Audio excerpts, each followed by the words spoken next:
Parabéns pelas palavras, muito obrigado. Eu também sou GMC, né, presidente do colegiado da Grande Florianópolis.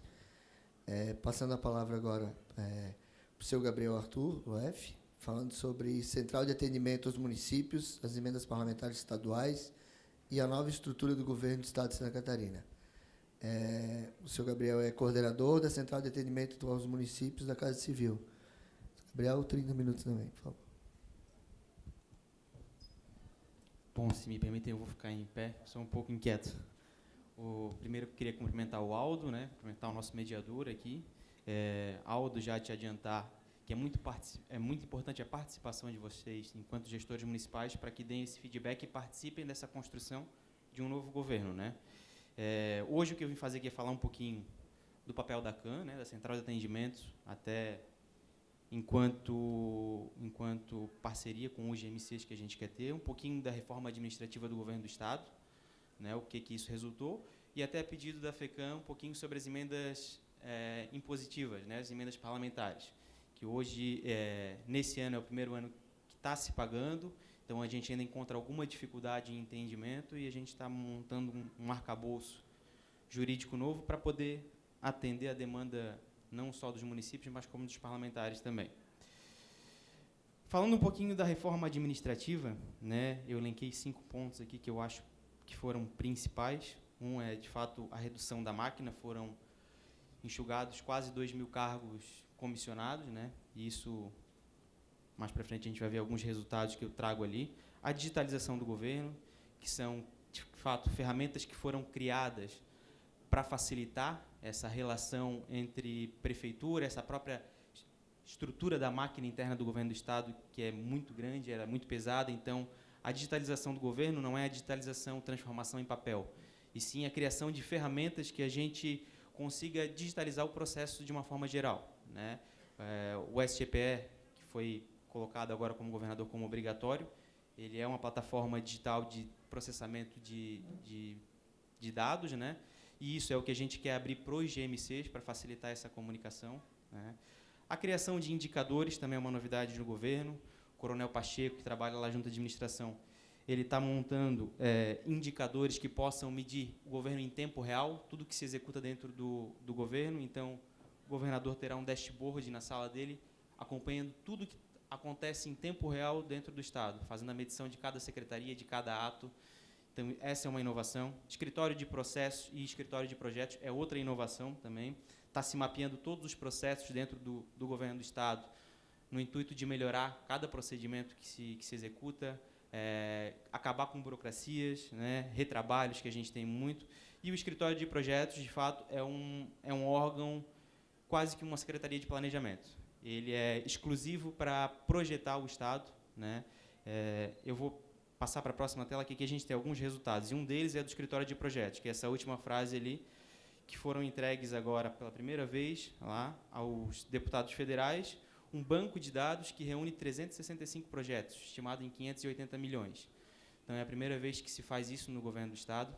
Tá? Para a gente ter uma noção, o governo do Estado era o 24º em arrecadação a nível federal no que diz respeito a projetos. Tá? A Bahia é o primeiro, porque tem um banco de projetos que ela entrega todo o começo do ano lá no governo federal para que os seus deputados parlamentares possam fazer essa captação de recursos. Então, o governo do Estado, esse ano, já começou dessa forma, entregou um banco de projetos lá para os parlamentares federais para que eles possam fazer essa captação. Outra situação que a gente pode observar ali é a despesa com folha, né, que ela reduziu de 51% para 46%, por causa da reforma administrativa. Os 14 milhões que já foram economizados em 8 meses por causa do governo sem papel, que é do programa SGPE que se obrigou a usar. Então, não é só os 14 milhões não são só pela compra de papel, mas pelo trânsito, o ir e voltar desses documentos. Então, a gente tem um resultado desses valores, né? Além disso, o Estado herdou uma dívida de 700 milhões na saúde. E na semana passada a gente já teve a notícia que com a redução dos gastos, a gente já conseguiu quitar 520 milhões. Então, o objetivo do governador é que até o final do ano a gente consiga botar em dia esses 700 milhões que foram herdados de dívida, né?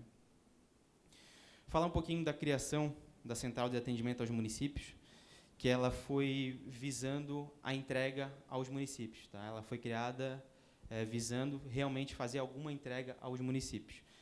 Ela tem o intuito de desburocratizar, dar essa capilarização que tinha as antigas ADRs, que chegava lá na ponta, né?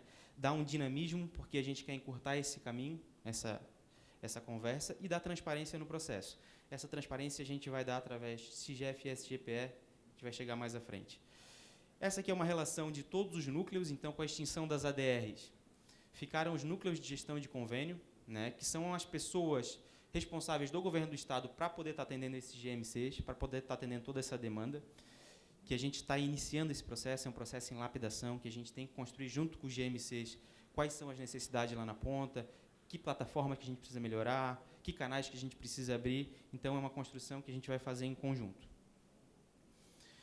O governador Moisés, ele, desde o começo, ele tem passado para nós uma visão municipalista.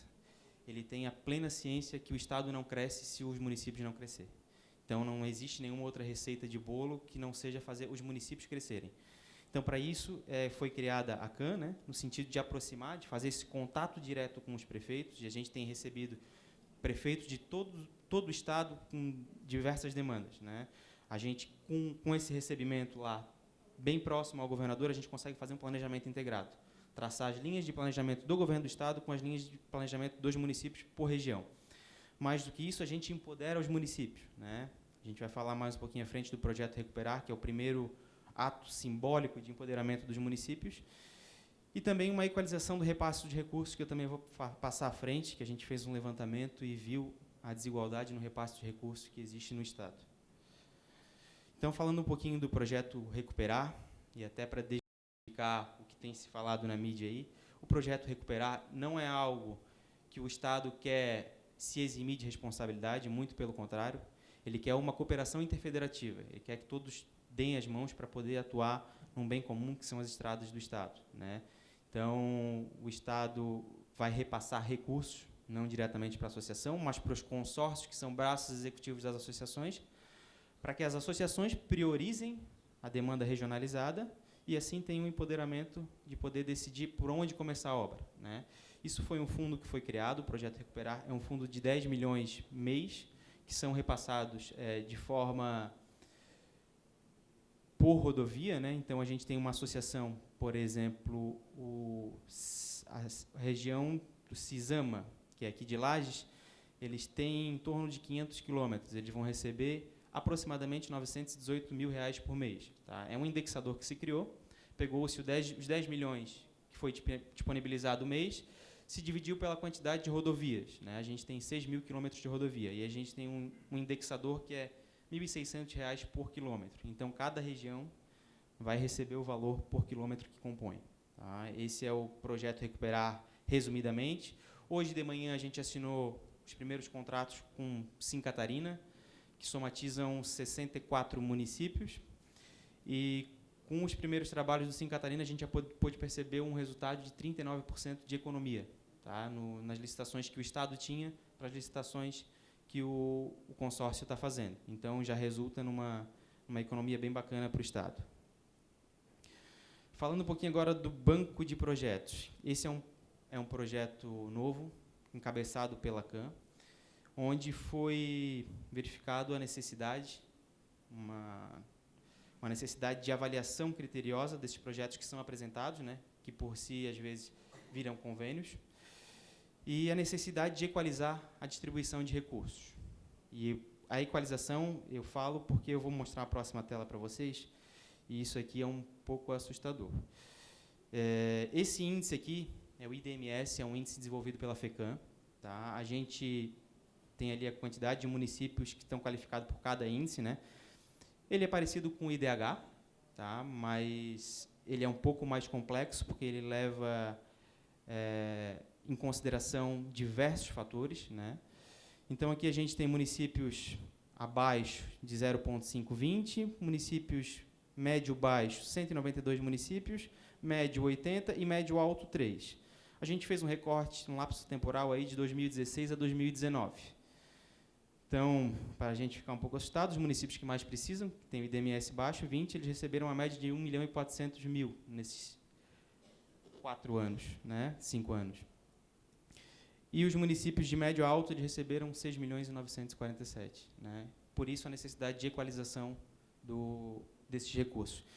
Quem está com um índice mais alto é o que menos precisa, porque realmente já conseguiu fazer uma política adequada, né? Então, esse banco de projetos, ele nada mais será do que uma plataforma, né, que provavelmente será dentro do CIGEF, que a gente está desenvolvendo, para que os municípios possam cadastrar todos os projetos que acharem necessários para o município.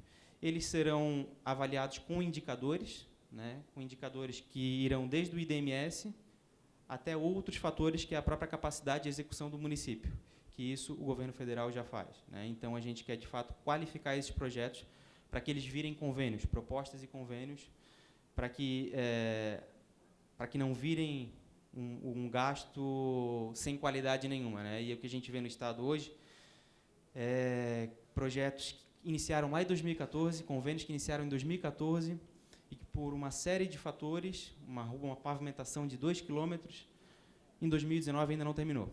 Então, ou seja, o asfalto que foi colocado lá em 2014 hoje já não presta mais, e a obra ainda não terminou. Então, existe essa necessidade de a gente qualificar o projeto, de a gente qualificar o gasto do Estado, para que a gente não jogue dinheiro pelo ralo, né? E para que esse projeto, de fato, corresponda a uma política pública adequada para o município, para que ele não seja um sonho do prefeito, para que ele não seja um sonho de um vereador, mas sim uma política de planejamento daquela cidade. Então, a efetividade no serviço público, existe essa necessidade de a gente planejar com eficiência e eficácia, tá? Isso é uma mensagem que a gente trouxe há pouco de Brasília, o fórum lá de recursos também passou essa mensagem, que não vai virar convênio, mas projetos que não têm planejamento. Essas vontades, às vezes, vêm da cabeça do prefeito, vêm da cabeça... Elas têm que ter um planejamento, elas têm que ter uma lógica, elas têm que ser uma política pública planejada para que esse gasto seja realmente efetivado. Agora, a pedido da FECAM, a gente vai falar um pouquinho de emendas impositivas. As emendas impositivas, elas foram colocadas na Constituição Estadual em 2015. Tá? Elas constituem 1% da receita líquida do Estado. Né? Então, 1% da receita líquida do Estado vira emenda parlamentar. Tá? Ela tem toda essa obrigatoriedade, esse rol de obrigatoriedade aí previsto no artigo 120 da Constituição Estadual. E hoje o problema que a gente enfrenta é que a única regulamentação que a gente tem são, de fato, esses artigos aqui e a LDO que foi aprovada. Tá? Muito diferente a nível federal, que a gente tem algumas portarias, algumas instruções normativas que balizam todas essas emendas impositivas. Então, a gente está com uma dificuldade bem grande esse ano de executar essas emendas, mas, como missão do governador, a gente vai executar todas aquelas que tiverem sem impedimento técnico, a gente vai conseguir executar, né? Falando um pouquinho, isso aqui é o que está previsto na LDO, né? O que precisa numa emenda impositiva? O número da emenda, o nome do parlamentar, a função, né? Que, para vocês verem como está desatualizada, ela está levando em consideração uma portaria interministerial de 99. Então, a nossa legislação estadual está muito atrasada no que diz respeito ao que o governo federal vem pregando, né? Então, a gente realmente precisa, tá, atualizar essa legislação. Aqui é mais um pouquinho da LDO, como é distribuída essas emendas impositivas. Então, a gente tem um mínimo de 50% para a saúde, 25% para a educação e 25% para as demais funções. O que a CAN lá está pensando, né, enquanto Estado? Foi criada agora uma comissão, né, que envolve PGE, envolve CGE, envolve Assembleia Legislativa, envolve um rol de pessoas para pensar nesse banco de projetos, para estruturar essa normatização e para criar uma comissão permanente de acompanhamento e planejamento, para, de fato, que a gente consiga fazer essa qualificação do gasto do Estado, para que esse recurso ele não saia pelo ralo, né? Vou aproveitar aqui, estou vendo o professor Luiz Felipe chegando ali, o nosso gestor aqui reclamava um pouco das situações do Estado, né, que o Estado realmente precisa abraçar essa causa. E uma das situações ali que eu vi, que foi a renovação dos convênios, né, automáticos. O professor Luiz Felipe vai falar disso, mas a CGE já está fazendo uma revisão do decreto 127 para prever melhorias, para ficar municipalista, de forma que o município não pague pela ineficiência do Estado, né? Quem tem que pagar pela ineficiência do Estado é o próprio Estado, não o município. Então, basicamente, era isso. Eu só agradeço vocês. Meu contato está aqui. A central de atendimento está à disposição de vocês. Não só a central na Casa Civil, mas todos os núcleos de gestão de convênio, aqueles que vocês viram as siglas ali, estão à disposição de vocês. E como sugestão, Aldo, a gente vai montar essa comissão para poder ouvir os GMCs lá na ponta, para a gente poder lapidar esse processo e tornar cada vez melhor os convênios do Estado.